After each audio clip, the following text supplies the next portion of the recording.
ሰላም እንዴት ናችሁ? ክብራትና የተወዳችሁ የቻናላችን ቤተሰቦች እንኳን ወደ ቻናላችን በደህና መጣችሁ እያልኩ በዛሬው ቪዲዮ ይዤላችሁ የመጣው የሪሚዲያል 2018 ተፈታኝ ተማሪዎችን ውጤት አያያዛችሁን በተመለከተ በተለያዩ የማህበራዊ ሚዲያ ገጾች በሰፊው መረጃዎች እየተሰራጩ ይገኛሉ። ታዲያ እነም በተመለከተ ምን ሐሳብ አለ? እንዴት ነው ውጤት አያያዝ የሚሉ ጥያቄዎችን ብዙ ልጆች በስልክም በቴሌግራም እየጠየቃችሁ ትገኛላችሁ። ታዲያ እነም በተመለከተ እኔ አጠር ያለ ማብራሪያ ራሱ ከትምህርት ሚኒስቴር የወጣውን መረጃ እኔ ቃል በቃል ማሰማችሁ ይሆናል ማለት ነው። ታዲያ የቻናላችን ቤተሰብ ካልሆናችሁ ቻናላችን ሰብስክራይብ ማድረግ የቻናላችን ቤተሰቡ ነው። ይህ መረጃ ይጠቅማላችሁ ለምታስቡት ጓደኛችሁ ይህን ቪዲዮ ሼር በማድረግ እስከመጨረሻው ድረስ አብራችሁን ቆዩ። ቀጥታ ወደ ቪዲዮአችን እንሄዳለን።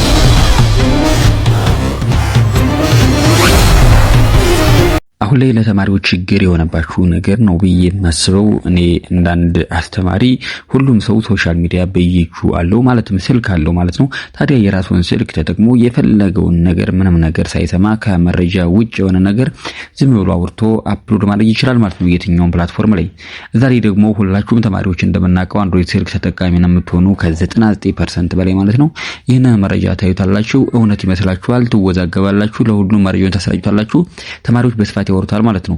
እና ሶሻል ሚዲያ ያመጣብን አሁን በጣም ትልቁ ችግር ይሄ ነው። በተለይ ተማሪዎችም ጫና እየሆነባቸው ያለ። ከዚህ ጋር ተያይዞ ወደ ዋናው ቪዲዮ ከመሄድ በፊት መረጃ ተሰሙ መርጣችሁ ስሙ ለማለት ያክል ነው ማለት ነው። ታዲያ ወደ ዋናው ፖይንት ትገባላችሁ።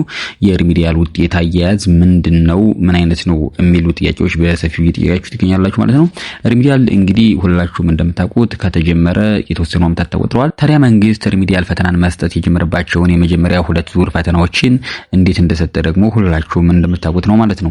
ያ ማለት እንግዲህ 12ኛ ክፍል ተፈትናችሁ ነው ወደ ዩኒቨርሲቲ የምትገቡ ማለትም ፍሬሽማን የሚያስገባ ውጤት ከሌላችሁ ነው አይደል ወደ ሪሚዲያል ተቀላቀላችሁት። ታዲያ በዛ ሰዓት የነበረው ውጤት አያያዝ ምንድነው? ከዚህ ይዛችሁት የምትሄዱት ወይም የ12ኛ ክፍል ውጤታችሁ ከ20% ይያዝ ነበረ። ዩኒቨርሲቲ ውስጥ ገብታችሁ ደግሞ ሌክቸሮች በተሰጣቸው ቴብል ኮንተንት በተረት የሚያስተምሯችሁና በአሳይመንትም በምንም ነበር የሚሰጧችሁ። እዛ ላይ የሚሰሯቸው ግሬዶች ደግሞ ወደ 30 ይቀየሩና 50% ማለት ነው። ከዛ ትምህርት ሚኒስቴር ከ50% ይፈትናችኋል ማለት ነው። አጠቃላይ ሲደመር 100% ይሆናል። ከ50% በላይ ያመጣ ያልፋል ማለት ነው። እንግዲህ የነበረው እንደዚህ ነው። ሶሻሎችም ናቹራሎችም የራሳችሁን ትምህርቶችን የምትፈተኑ የነበረው ማለት ነው። ታዲያ ከዛ ጋር ተያይዞ አሁን ምን ነበር የዛኔ የተፈጠረው ነገር? ዩኒቨርሲቲዎች እንደምታውቁት ነው ተማሪዎችን ከአቅም በላይ መቀበል ለዩኒቨርሲቲዎች በጣም አዋጭና አሪፍ ስለሆነ ከበጀት ጋር ተያይዞ ማለት ነው ራስ ገዝ የሚባሉ ዩኒቨርሲቲዎች እንኳን በጣም ከፍተኛ ቁጥር ያለው ተማሪ ነው የሚቀበሉ አይደለም ኖርማል በመንግስት በጀት የሚተዳደሩት 100% ማለት ነው። እና ዩኒቨርሲቲዎች ምንድነው የሚያደርጉት? በጣም ሃይ ኳንቲቲ ተማሪ ይቀበሉና ማለትም ብዙ ቁጥር ያለው ተማሪ ማለት ነው። ተማሪው በገፍ ማለትም ሙሉ በሙሉ ያነበቡ ተማሪዎች ብቻ ሳይሆን ሙሉ በሙሉ ተማሪው እንዲያልፍላችሁ ይፈልጋሉ ማለት ነው። በኢምፕሊኬሽን ምንድነው? አሁንም ቀጣይ ዓመት እናንተ ከዘው እየተማራችሁ ዩኒቨርሲቲው የተማሪ ቁጥር በጨመረለት ቁጥር ከፍተኛ የሆነ በጀት ይበጅትለታል ማለት ነው። ያው እንግዲህ ከዛ በኋላ ምግብ የምትመገቡትን የምታውቁት ነው፣ አይታችሁታል። ትንሽ ጊዜ ቢሆንም ሪሚዲያል ተማሪዎች ፍሬሽማኖች ምናምንም እያያችሁ እስከሆነ በአጋጣሚ በቃ የሚፈጠረውን ነገር ታውቁታላችሁ። ከዛ በኋላ ብዙ ጊዜ የተደራጁ አሰራሮችንና ወደ ኪስ ለመክተት ገንዘብን በጣም ከፍተኛ የሆነ በጀት ያስፈልጋል። እንደዛ ለማድረግ ዩኒቨርሲቲዎች እንደሚያደርጉ ብዙ ቁጥር ተማሪ መቀበል ከዛ ሙሉ በሙሉ ለማሳለፍ መጣር። ከዛ አንፃር ከ30% የምትወስዷትን የዩኒቨርሲቲ ፈተናችሁን ዩኒቨርሲቲዎች ዝም ብለው ከ25 በታች የሚያመጣ ተማሪ አልነበረም። ከዛም ነው እንግዲህ ምናልባት ኢንፎርሜሽኑ ካላችሁ ሪሚዲያል ፈተና መሰጠት የጀመረባቸው የመጀመሪያዎቹ 2 ዙሮች በጣም አሪፍ ውጤት እያመጡ ተማሪዎች ኦልሞስት ሁሉም ዩኒቨርሲቲዎች ከ90% ከ95% በላይ ነው ያሳለፉ።